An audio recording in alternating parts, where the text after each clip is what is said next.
El mito de Prometeo puede reinterpretarse considerándolo una escena del aparato psíquico del sujeto de rendimiento contemporáneo, que se violenta a sí mismo, que está en guerra consigo mismo.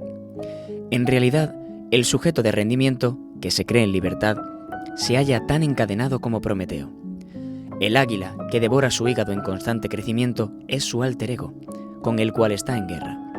Así visto, la relación de Prometeo y el águila es una relación consigo mismo, una relación de autoexplotación. El dolor del hígado, que en sí es indoloro, es el cansancio. De esta manera, Prometeo, como sujeto de autoexplotación, se vuelve presa de un cansancio infinito. Es la figura originaria de la sociedad del cansancio. ¿Qué tal estás, Pau? Muy bien, Diego, con muchísimas ganas del programa de hoy. Pero antes de nada, me gustaría que pusieses un poco en contexto al oyente, porque hemos leído un mito, el mito de Prometeo, pero ¿a qué viene eso? Bueno, toda esa gente que nos está escuchando ahora mismo estará un poco desubicada por el fragmento que se ha leído al principio del programa.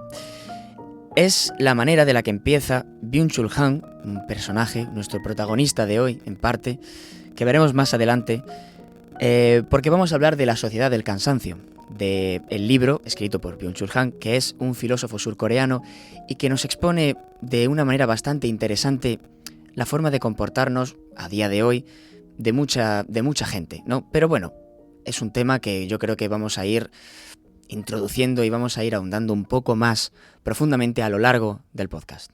Perfecto, entonces vamos con la intro.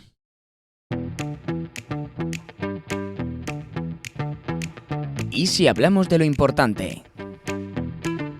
Con Pau Sulés y Diego Moral.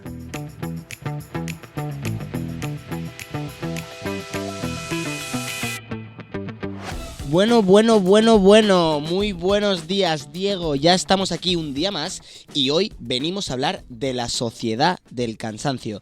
Una teoría descrita por Byung-Chul Han, filósofo surcoreano, en la cual intenta responder a la pregunta de ¿por qué estamos tan cansados? Bueno, pues otra semana más en este maravilloso podcast, donde hablamos de ¿qué? De lo importante, por supuesto. Exacto, de lo importante, por supuesto. Siempre de lo más importante. Bueno, esta semana creo que tenemos un tema bastante interesante porque creo que lo asociamos realmente directamente con la sociedad actualmente. Podríamos relacionarlo un poco más con los jóvenes, podríamos decirlo, pero yo creo que puede llegar a afectar a todo el mundo, a toda la población, básicamente. Pero ¿qué es la sociedad del cansancio? La sociedad del cansancio es una teoría descrita por este filósofo en la cual intenta responder a esta pregunta que hemos dicho antes: ¿por qué estamos tan cansados? Este filósofo utiliza varias formas para poder describir nuestra sociedad y los efectos que tiene esta sociedad descrita en el propio individuo. En este caso, Byung-Chul Han hace mucha referencia a la sociedad en la que vivimos, sobre todo por el desarrollo de la tecnología, de esta sobreexposición tecnológica y mediática a la cual nuestra persona está expuesta. Y también nos habla, a través de todo eso y el cambio que ha sufrido nuestra sociedad en los últimos años, de una aparente libertad individual. Diego, ¿qué piensas? Claro, al fin y al cabo estamos hablando de que a lo largo del podcast vamos a hablar de todo el proceso que tiene Byung-Chul Han a lo largo del libro, donde expone toda su teoría sobre la sociedad del cansancio. Y estamos hablando de una libertad aparente, una libertad individual, pero también estamos hablando un poco de, como comentabas antes, de la sobreexposición tecnológica y mediática. También nos crea ese cansancio, nos crea ese ansia por nunca parar y siempre hacer cosas, aunque al fin y al cabo somos nosotros mismos los que nos estamos autoimponiendo ese afán por el trabajo y por siempre querer hacer más. También habla de una parte muy, muy importante, que es que, como todos sabemos, cada época, cada era, por llamarlo de alguna manera, tiene sus enfermedades, como la peste negra, la gripe, etcétera. Aquí estamos en una era, en una época de enfermedades mentales. Estamos hablando de trastornos, que hablaremos más adelante de ello, porque por suerte hemos podido contar a lo largo de este podcast. Vamos a hablar con un sociólogo y también con una psicóloga que nos van a meter mucho más de lleno en esta sociedad del cansancio. Por lo tanto, es muy importante hablar de las enfermedades neuronales, aunque más adelante hablaremos de manera más profunda de ello. A mí me gusta muchísimo cuando Byung-Chul Han en su libro nos habla de la positividad en exceso y cómo eso nos lleva a una lucha de forma interna a conseguir a conseguir ese éxito, perdón. Esos objetivos que nos marcamos individualmente por ese exceso de positividad en el cual buscamos la autorrealización y por lo tanto llegamos a esa autoexplotación, la cual él describe. Claro, una manera muy interesante en la que él habla de esta maximización, de maximizar al máximo, valga la redundancia, esta producción o esta productividad, lo habla muy bien en ese paso que habla Michel Foucault, que sería un filósofo francés, que comenta él en su libro. Se habla de la disciplina, pero hemos pasado a una sociedad que se basa en el trabajo y en la disciplina, y en ser, pues eso, disciplinados, a una sociedad del rendimiento. Este rendimiento genera, pues como he comentado antes, maximizar la producción, incluso a veces trabajar más de la cuenta, buscando en muchas ocasiones la cantidad va a prevalecer sobre la calidad del trabajo. Entonces, digamos que este formato de sociedad, esta forma en la cual nosotros trabajamos y socializamos, este rendimiento extremo al cual estamos sometidos, nos lleva a la hiperatención, al multitasking, nos lleva a querer estar pendiente de más de una cosa a la vez, querer triunfar o querer hacer las cosas bien, pero no centrándonos solo en una, sino desviando nuestra atención a más de una actividad. Mucha gente se sentirá identificada porque cualquiera de nuestros oyentes estará escuchando este podcast cocinando, escribiendo, dibujando. No creo que nadie de las personas que nos estén escuchando únicamente el podcast mirando por la ventana. Por lo tanto, es un ejemplo, porque vivimos en esa sociedad del cansancio, vivimos en la hiperatención, en la economía de la atención, en el multitasking, en buscar siempre hacer más de una cosa a la vez para economizar el tiempo, para aprovechar siempre al máximo y dar lo mejor de nosotros. Byung-Chul Han también habla de esta problemática, pero no solo se queda allí, sino que va más allá, intenta también buscar una solución. Tenemos que tener en cuenta que Byung-Chul Han es un filósofo donde desarrolla su teoría en la sociedad surcoreana. Por lo tanto, no es la misma que en la española, pero sí que es verdad que podemos vernos reflejados en ciertos aspectos en esa descripción de sociedad que hace el propio autor, ¿no? Y el autor, en este caso, ve la solución a esa sociedad tan cansada en el propio cansancio.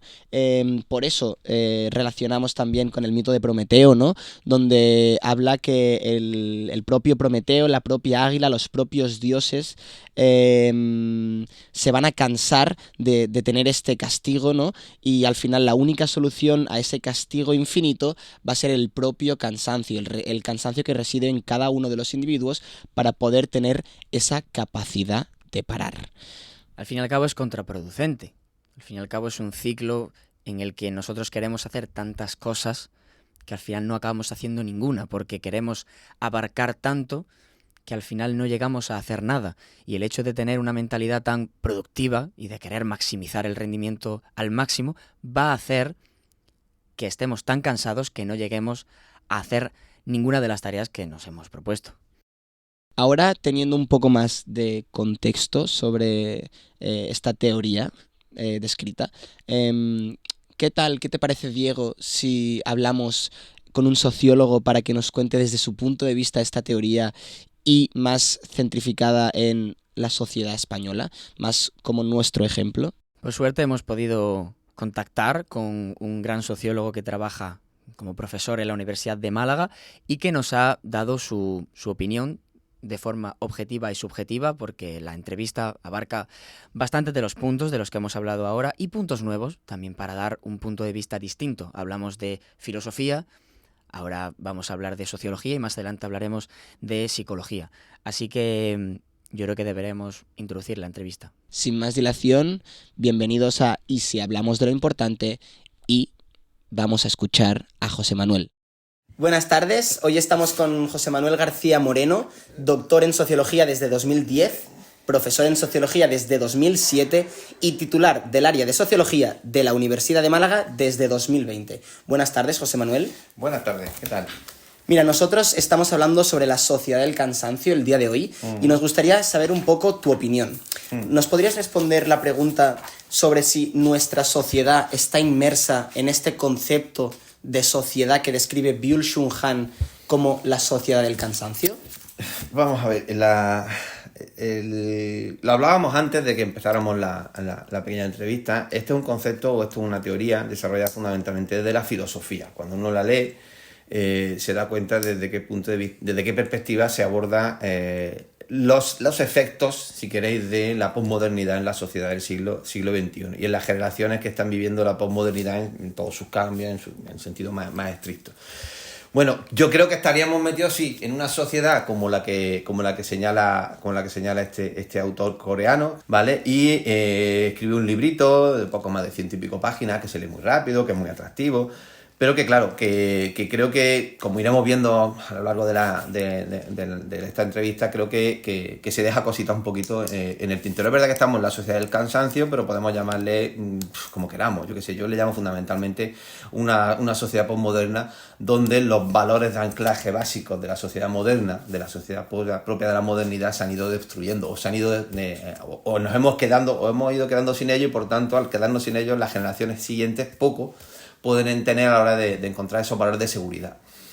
Uno de ellos es la libertad entendida de una manera, otro es la igualdad entendida de alguna manera. Pero bueno, si queréis luego vamos hablando. Creo que sí estamos en esa sociedad del cansancio, le podemos llamar, si queréis, las disfunciones de la sociedad de la posmodernidad. Pero bueno, ahí está, es la autoexigencia, la constante exigencia, pero que yo creo que a veces es el muy aplicable a unas sociedades, si queremos, como pueden ser las asiáticas y fundamentalmente a las coreanas. Las subcoreanas son sociedades, si queremos, donde el valor trabajo y el esfuerzo personal, el esfuerzo del día a día está mucho más arraigado con nuestras sociedades. Y ahí, si queréis, luego profundizamos en eso. ¿Y cuáles crees que son los factores cruciales para que esta sociedad que estamos describiendo se desarrolle? Lo primero y fundamental, creo que, primero, el cambio de modelo, el cambio de modelo de sociedad que he dicho yo antes. Estamos en una sociedad postindustrial, ¿vale? Una sociedad postindustrial, y en el caso, pues si queremos, no sé si os interesa que lo centremos también en la sociedad española, pero en el caso de la sociedad española, una sociedad que difícilmente puede caer incluso en el calificativo de sociedad postindustrial, porque hay que haber sido antes sociedad industrial para luego pasar a sociedad postindustrial, al menos desde lo que serían los factores de producción, que es donde más o menos se centra, si no recuerdo más, parte de este libro, es decir, la idea de producir mucho y producir bien y producir de manera excelente. En el momento en el que hemos pasado a una sociedad en la que alguien te observaba, y aquí, por ejemplo, es muy interesante una película que podríais ver y que podría ayudaros para entender esa sociedad de la modernidad, es Tiempos Modernos, de Chaplin, que no sé si la habéis visto, pero bueno, yo os recomiendo que la veáis, donde precisamente te habla de los valores modernos, los valores de la sociedad, los valores de la observación, de cómo yo era mecánico, mi trabajo era mecánico, mi trabajo era en una cadena de montaje, mi trabajo era observado, era vigilado. Y ahí se establecían, si queréis, los elementos de a ver cómo lo digo, los elementos de valoración de ese trabajo, ¿no? El trabajo está bien hecho porque alguien me dice que está bien hecho. ¿Qué sucede en la sociedad posmoderna, en la sociedad postindustrial? Pues lo que hemos visto, lo que vimos el año pasado en clase, o lo que hemos hablado, lo que hablaríamos en cualquier conversación que tengamos, hablaremos de este tema. Se ha producido un paso en el que de esa seguridad que te daba, si queréis, el trabajo industrial, donde otro te decía lo que tenías que hacer, ha pasado a una sociedad en la que a veces no tenemos a nadie que nos diga que tenemos que hacer, pero sí alguien que nos dice que tenemos que cumplir con unos objetivos. Entonces es el proceso en el cual probablemente nos estemos moviendo ahora, ¿no? En sociedades en las que yo no tengo un compañero de trabajo, pero sí tengo un jefe.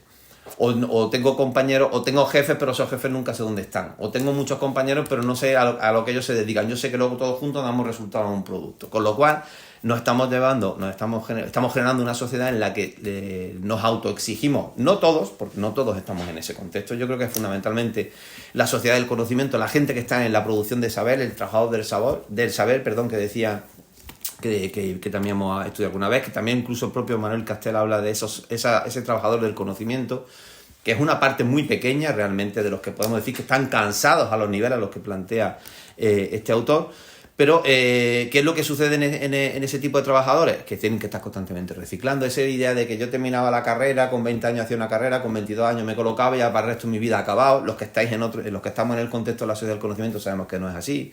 Que en términos de formación, cada X días, cada X años, cada X meses tendremos que hacer un curso, tendremos que aprender un nuevo programa. Pasa igual con el agobio del contacto con la informática, por ejemplo. El Word te lo cambian todos los años, el sistema... Esto es un continuo proceso de aprendizaje, incluso cosas tan básicas como utilizar tu teléfono móvil. A mí, por ejemplo, ayer me pasó. Me cambian la aplicación para pagar el parking de la zona azul y hasta que me di cuenta que la recarga ahora se hace automática, pues no sabía si podía aparcar hoy. Entonces me di cuenta, no, entran en la ayuda. Entonces ya tienes un proceso... Pero todo ese cambio constante son lo que está generando que la gente se esté agobiando. Yo creo que es más que cansancio, es agobio. Pero no todo. ¿Crees que este agobio viene a la redescripción del concepto de éxito que tiene la sociedad, principalmente descrita industrial, con la postindustrial? Evidentemente, el éxito era algo que en la sociedad industrial lo podías conseguir con tu propio esfuerzo. Y hoy el éxito realmente no sabes cuándo lo puedes conseguir. Entre otras cosas porque el éxito es un elemento de identidad y cuando no tienes elementos entorno donde tú puedas interaccionar, en los cuales identificar esos elementos de identidad, se dificulta la posibilidad de decidir si lo que he hecho está bien o está mal. Ese es un problema también de los modelos nuevos de aprendizaje en los que, de alguna manera, al alumno se le deja absoluta libertad para crear, absoluta libertad para pensar, absoluta sin darle algunos modelos a partir de los cuales decir, mira, esto antes era lo que se consideraba que estaba bien. Claro, sobre la base de la libertad. No, ahora tienes que crear libre. Entonces yo creo que evidentemente ahora mismo hay un problema que tiene que ver con eso, que tiene que ver en el término del éxito. ¿Qué es ser exitoso? Pues no se sabe. Yo digo que cuando hablábamos de la forma de vida americana, American Way of Life, que es el éxito con el propio esfuerzo, por lo menos tener un modelo definido. Es verdad que se quedaba mucha gente atrás, pero había un objetivo. Hoy, ¿cuál es el objetivo? ¿Cuál es vuestro objetivo como estudiantes de comunicación audiovisual en términos de éxito? ¿Qué es ser exitoso? ¿Vender muchos libros? ¿Crear un nuevo estilo musical? Lo que quiero decir, que todo eso tiene que ver con esta historia. Más cosillas. Byung-Chul Han relaciona esta sociedad del rendimiento con esta paradoja que acabamos de hablar de la libertad. Sí. ¿Crees que en esta sociedad somos realmente libres? Tenemos otro tipo de libertad. Es decir, que la idea es que creemos que los conceptos permanecen invariables con el tiempo. No es lo mismo hablar de libertad hoy que hablar de libertad hace 20 años que hablar de libertad hace 50 años. La libertad antes era fundamentalmente una libertad política, libertad de poder votar. Una vez que tenemos libertad de poder votar, que es lo que se ha conseguido en la Europa, si queréis, en Europa occidental, en los contextos de los estados de bienestar, una vez que ya podemos votar, otro tipo de libertades. La libertad no es más que la posibilidad de conseguir, ese es mi punto de vista. Y ahí sigo a Sartori, es la posibilidad de desarrollar en un contexto de igualdad al máximo tus potencialidades. Y eso puede llevarnos a una mala interpretación del concepto, te puede llevar precisamente a eso, a agotarte mentalmente, a cansarte, ¿no? Porque no sé si estoy diciendo... Pero claro, un concepto de libertad en el que no se defina el límite, un concepto de libertad en el que no se defina quién a ver cómo lo digo,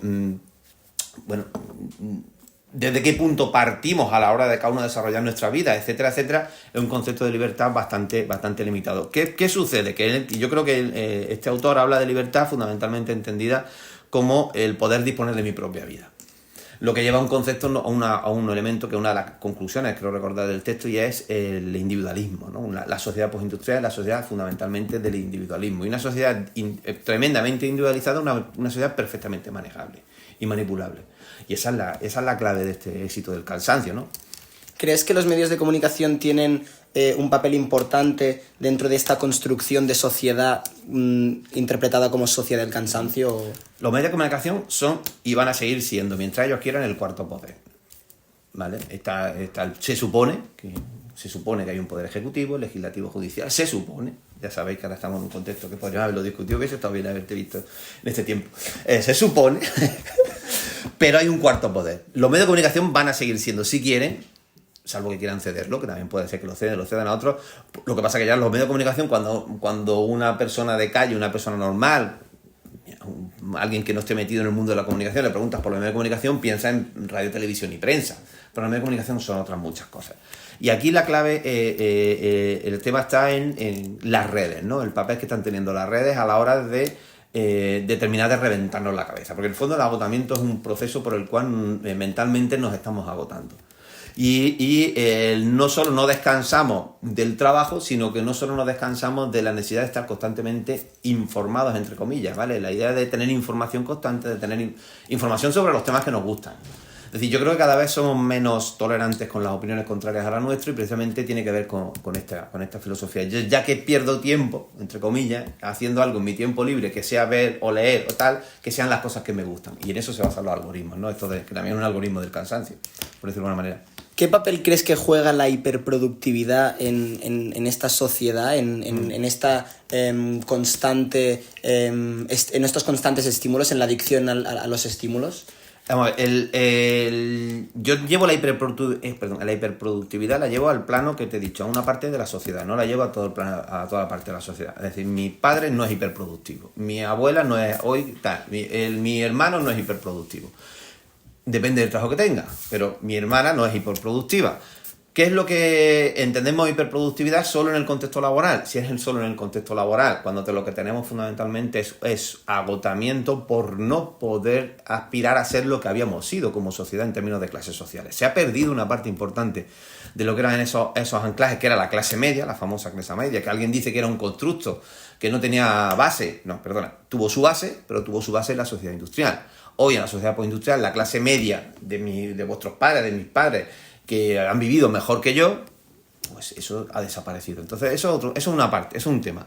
Por otra parte, si hablamos de hiperproductividad, hablamos de el no saber qué es lo que tienes que producir y hasta dónde tienes que llevar, te puede llevar a obligarte a exigirte a ti constantemente producir, con lo cual lleva al agotamiento. Y de tal manera que al final lo que estamos creando, lo que viene a decir esta teoría más o menos, es una sociedad postcapitalista o capitalista avanzada en la que cada uno de nosotros somos explotadores de nosotros mismos.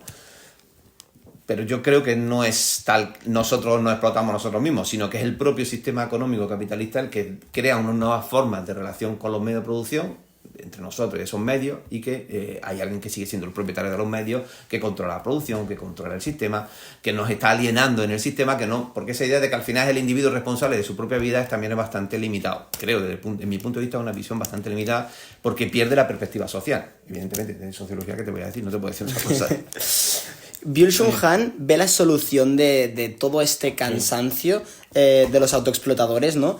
En el poder de la observación, en el poder del aburrimiento, en el poder del saber estar tranquilo y dejar de hacer. Sí. ¿Qué solución ves tú a este problema, si realmente es un problema? Eso es desconectar. ¿Vale? Punto. Él habla del poder del aburrimiento, el poder de la desconexión, ¿no? Del aburrimiento, has dicho, el poder de la observación, el pararte a mirar, el pararte... ¿Vale? Eso lo que te está invitando en cierta manera es a una especie de misticismo, ¿no? Una especie de... búscate una religión. Lo que te está diciendo, búscate algo que... Pero no le puedes llamar religión porque habla de religión está mal visto en el siglo XXI. Pero sí te invita un poco a la meditación, ¿no? En cierta manera en el libro se habla de eso, la necesidad de la meditación, frena. Bueno, hay un momento en el que da la sensación de que es un libro de autoayuda. Entonces, esa parte a mí no me convence mucho, porque para el libro de autoayuda hay muchísimos escritos, ¿de acuerdo? Él te invita, si quieres, incluso al budismo, te invita... Bueno, yo ahí no voy a entrar porque tengo mi particular visión. Te está invitando a párate, ¿vale? Que es lo de siempre. Al final, ¿qué es lo que permitía la sociedad industrial? La sociedad industrial te decía, usted trabaja 8 horas y luego tiene 16 horas para hacer lo que le dé la gana. ¿Qué pasa ahora? Que usted no tiene 8 horas de trabajo y 16 horas para hacer lo que le da la gana. Usted tiene en determinados perfiles un trabajo que le exige estar pensando en su trabajo las 24 horas si es que usted es capaz de dormir por la noche. Ese es el problema que hay aquí. Antes, cuando lo del Chaplin que te he dicho, él empezaba a las 8, imagínate, a las 8 de la mañana, de 8 a 3, a las 8 de la mañana empezaba poniendo el tornillo verde y eran las 3 de la tarde y seguía poniendo el tornillo verde. Y en sus 40 años laborales iba a poner solo el tornillo verde, salvo que cambiara el tornillo, con lo cual tendría una pequeña formación para decirle, usted va a poner el tornillo amarillo, que se pone muy parecido, pero es un poquito más grande y la llave es más ergonómica. Vale, punto. Hoy no. Hoy, en una parte de la sociedad, esto no funciona así. Entonces, ¿qué pasa? A mí me pasa, personal. Yo cuando decía lo del cansancio, digo, a las 5 de la tarde lo que me pide el cuerpo una siesta, ¿no? No puedo, ya no duermo yo siesta, ¿por qué? Porque mi cabeza está siempre pensando en que si la clase, que si tal alumno, que si la asignatura, que cómo vamos a hacer la asignatura el año que viene, qué tema vamos a poner. Es decir, esa hipervinculación a tu trabajo, a tu día a día, evidentemente la única solución es pararse. ¿Qué es lo que te para? Normalmente. Y luego hay una frase que luego me han dicho, ¿qué es lo que te pasa? Que te pase algo grave, como lo acordáis que me pasó a mí el año pasado. Sí. Te pasa algo grave. Y entonces dices, ¡pum! La vida hay que tomarse de otra manera. Y yo entonces, pero todo el mundo me decía al mismo tiempo, sí, eso lo vas a hacer durante unos meses. Entonces yo cada vez que me acelero y empiezo a cansarme, ¿qué es lo que hago? Digo, no me pongo a pensar lo que me pasó, sino en la frase que me dijeron. Y es, te va dentro de nada, ya estarás otra vez al mismo ritmo, porque el mundo, la vida es tan acelerada, que es lo que dice el libro, el mundo se ha acelerado tanto. ¿A dónde voy con esto? A lo que voy es, evidentemente, la única solución, o las soluciones por las que van, serían volver a elementos propios de la modernidad. Y era trabajo, que tiene que ver con el trabajo, trabajos más estables, trabajos en los que cada uno pudiese tener tiempo libre, el fenómeno, por ejemplo, de la conciliación laboral y familiar, el poder organizarte tu descanso, el poder. Por eso se está produciendo, y fijaros que no sé si en el libro se llega a decir, pero se está produciendo entre la gente joven, se está produciendo un rechazo al trabajo. Que eso no sale ahí. Ahí se habla ahí se está refiriendo a la gente, si queréis, un poco tipo Silicon Valley, ¿no? Típico tal, de este perfil muy tecnológicamente impactado, gente muy agobiada por el trabajo, gente a la que le están pidiendo constantemente, que gana mucho dinero, porque el perfil de gente gana mucho dinero, pero no saben qué gastárselo, porque no tiene tiempo para gastárselo. ¿Y en qué se lo gasta? Pues en consumo desacerbado. Yo que sé, se compra una casa, se compra un coche que no puede disfrutar, ¿vale? Etcétera, etcétera. Entonces la idea sería poder recuperar cierta tranquilidad en términos laborales, fundamentalmente, para que uno pudiese definirse mejor sus tiempos. Al final definir mis tiempos, es decir, el aburrimiento que te lleva. A la creatividad. Se supone. Dice que te lleva a la creatividad. Pero te lleva a la creatividad si tu cerebro no se ha frito antes. Porque se está empezando ahora a hablar de la lucha en el ámbito escolar y en los primeros años de vamos a retrasar lo máximo posible el contacto con la pantalla. Suecia que quitó los libros de texto en papel, está volviendo a traer los libros de texto. Es decir, ¿por qué? Porque nos hemos dado cuenta que una sociedad tremendamente impactada, donde todo se hace a través de la pantalla, al final pierde la habilidad manual, pierde la capacidad de pensar, pierde la capacidad de crear. Yo lo veo con mis niños pequeños, yo lo he visto, como le dejemos más, le cambia hasta la cara cuando le dejan más tiempo jugar con la Nintendo. Entonces, eso, dice, no es que me aburro, pero ¿te aburres de qué? Es que si no hago esto me aburro. Entonces, ese cerebro que se fríe, yo creo que sí se puede alternar, pero con modelos alternativos más que permitieran dividir mejor los tiempos, porque es la forma más lógica de trabajar. La solución sería esa conciliación entre el trabajo, entre el ocio y la tecnología. La tecnología. Sobre todo, buscar la solución de conciliar nuestra vida y nuestro día a día con la tecnología. Sería importante que nosotros fuésemos capaces, es decir, no sea lo que dicen, a mí por ejemplo, que cuando dice que duermes mal, dice, ¿hasta qué hora estás con la pantallita? Pues claro, si tú estás con la luz apagada, con la pantallita, luego hay una cosa biológica, se dilatan las pupilas, entonces luego no te duermes.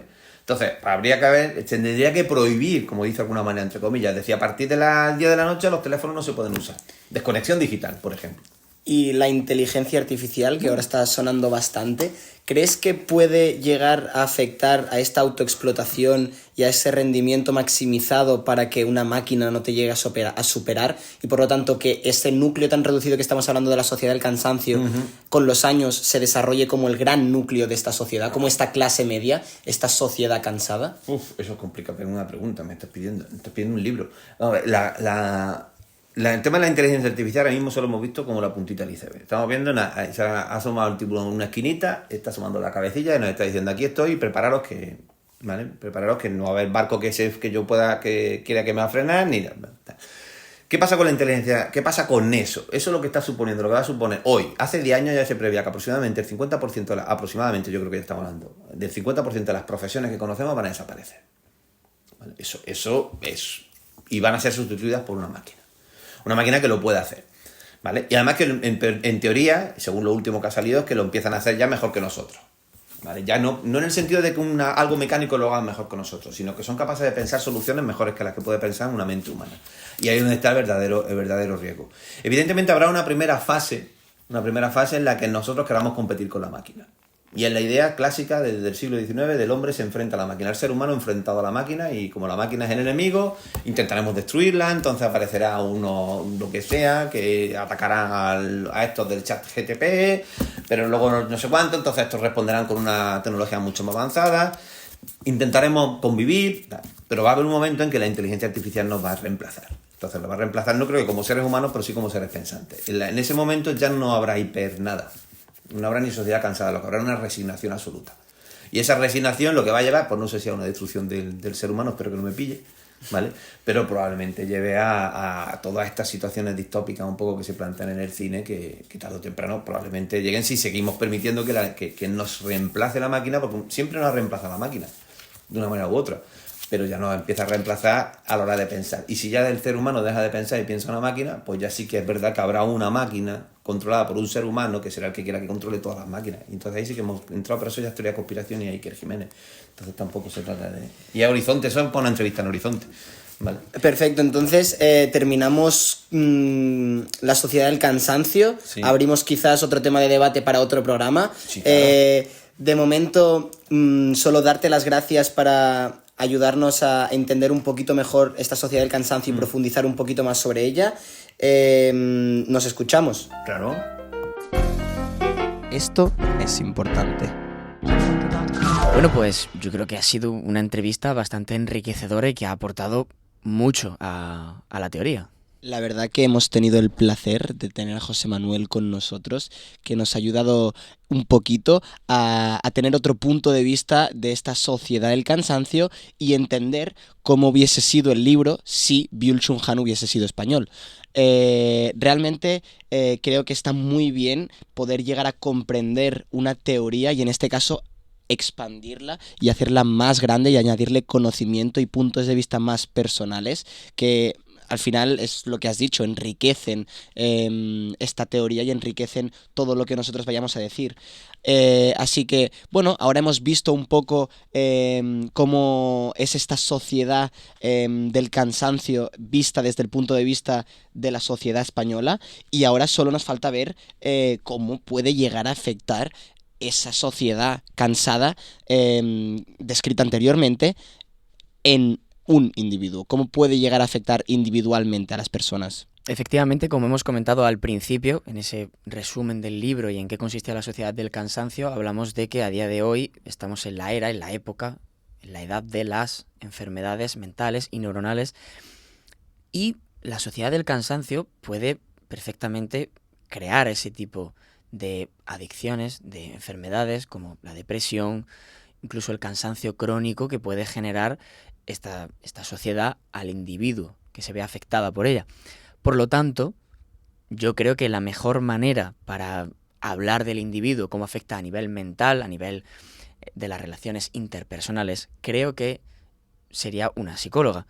Y por suerte hemos podido hablar también, entrevistar a una psicóloga para que nos hable mejor de este tipo de trastornos y cómo afecta al individuo la sociedad del cansancio. Así que yo creo que, sin esperar mucho más, adelante la entrevista.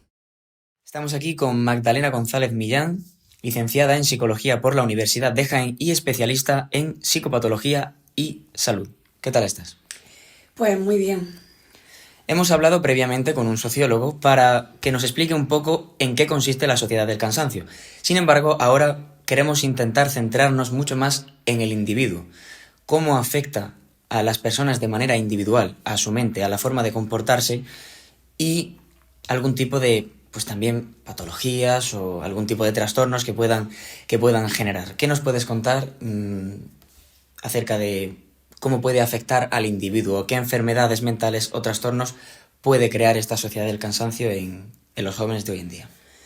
Realmente la patología por la que me preguntas es como si dijéramos ya la parte final de esa, o si dijéramos el resultado final y más grave de esa manifestación de la sociedad del cansancio. Realmente hay muchos comportamientos previos antes de llegar a esa patología, pero si realmente lo que queremos saber es en qué puede derivar, fundamentalmente pues, y según también el autor también nos indica y nos explica pues, en trastornos depresivos, es decir, trastornos relacionados con el estado de ánimo, lo que él llama el síndrome del desgaste ocupacional, evidentemente orientado también a todo el tema del desempeño laboral y trastornos de déficit por hiperactividad, etc. Además, por ejemplo, de trastornos límites de la personalidad y, por supuesto, algunos tipos de neurosis. Al fin y al cabo, la neurosis es la condensación de una ausencia de respuesta. Por lo tanto, esa contención de respuesta y esa inhibición de respuesta lo que produce al fin y al cabo es luego como una especie de explosión a nivel de salud mental. Por lo tanto, nos cuentas que realmente nos puede afectar a nivel personal de manera grave, creando incluso algún tipo de patología si no sabemos realmente por qué se llega a generar esta dependencia a sí mismo, a autoexplotarse y a estar constantemente queriendo hacer algo. Byung-Chul Han en el libro habla del desgaste mental y espiritual que genera esto por la falta o por la pérdida del aburrimiento. ¿Cómo crees que podríamos volver a ese aburrimiento o qué son las pequeñas tareas que crees que debería hacer el individuo para intentar salir un poco de ese bucle en el que se mete de autoexplotación? En primer lugar, y básicamente yo creo que lo que necesita el individuo como parte social o como parte de la sociedad es una toma de conciencia. Si tú no has tomado conciencia de una realidad que te está realmente hostigando, limitando, maltratando, no vas a poder efectuar ningún tipo de cambio. Otro problema importante, por ejemplo, que yo veo es que estamos hablando de una forma de comportamiento que está totalmente extendida y que todo el mundo está llevando adelante. Entonces es muy difícil provocar ahí una ruptura. El que provoca una ruptura a nivel de conducta, a nivel de comportamiento, a nivel de actitud, le supone casi una lucha con el entorno. Porque tú realmente te estás saliendo, como si dijéramos, de una línea de comportamiento, de una línea de trabajo. Es que incluso es algo más que una línea de comportamiento, es una forma de ser casi. Entonces, la toma de conciencia es la primera, es lo fundamental. Pero esto es como cualquier tipo de conducta que conlleve un enganche. Y aquí detrás de todo esto hay un enganche. Hay una adicción al trabajo, a esa autoexplotación de la que habla también el autor, a ese intentar sacar de ti mismo el máximo rendimiento, porque si no te saca el máximo rendimiento, no estás haciendo las cosas como debes, como si estuvieras malgastando el tiempo. Como si estuvieses perdiendo el tiempo. Perdiendo el tiempo. Y aparte de eso, de que estás perdiendo el tiempo, algo que yo al menos en el libro, por lo menos, o en todo el planteamiento filosófico de este filósofo no lo termino de ver, es la parte de comparación, competición que lleva detrás. Porque sí, aquí hay una competición subyacente, eso está claro. Claro, al fin y al cabo, nosotros mismos somos los que nos estamos autoexplotando, pero sigue habiendo un pequeño factor externo que nos está agobiando en ese sentido. Efectivamente, y yo creo que hay una doble competición. Es la competición con el resto de individuos de la sociedad y la peor competición, que es la competición contigo mismo. Es decir, es el estar constantemente compitiendo contigo a ver hasta dónde eres capaz de llegar. Y si llegas hasta un punto, tu sentimiento o tu sensación o tu energía o tu gana de autoexplotación te va a llevar a más y quieres más. Y si al día, por ejemplo, si realizas como 10 tareas, probablemente 10 tareas te parezcan escasas y digas, probablemente pueda hacer 12 y al día siguiente pueda hacer 14. Y bueno, sí, como cualquier adicción, siempre hay que implementar, siempre hay que aumentar la dosis para sentirnos realizados en este caso. Es decir, se ha producido una tolerancia en la conducta. Es decir, cada vez necesitas sacarle más rendimiento a tu día y a tu vida para sentirte útil y para que ese alimento a nivel cerebral se pueda estar produciendo, claro. Claro, podamos saciarnos de esta productividad y seguir trabajando y seguir autoexplotándonos. Sin embargo, al ser algo que se puede llegar a concebir como algo sano, ya que al fin y al cabo es algo que incluso nos puede generar beneficios en el caso del trabajo, no se considera que pueda llegar a ser perjudicial para nuestra salud. Porque de ahí partimos en que el primer paso es la toma de conciencia de que, es decir, el ser conscientes y tener suficientemente claro que esa autoexplotación, ese apretar hasta el último momento viene de nosotros mismos. Es decir, nadie nos está instigando.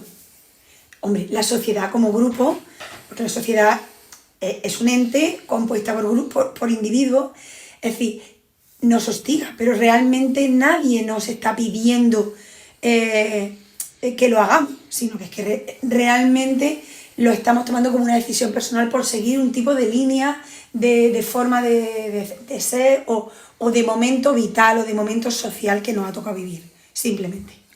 Antes hablábamos de la pérdida del aburrimiento y que eso podía llegar a conllevar algunos problemas, entre ellos la fragmentación de la percepción, la hiperactividad y sobre todo la pérdida del don de la escucha. ¿Crees que la pérdida del don de la escucha o esa pérdida del aburrimiento puede afectar a la creatividad de algún individuo? Por supuesto. Es decir, desde los autores, en todos los ámbitos, ámbito cultural, ámbito artístico, da igual.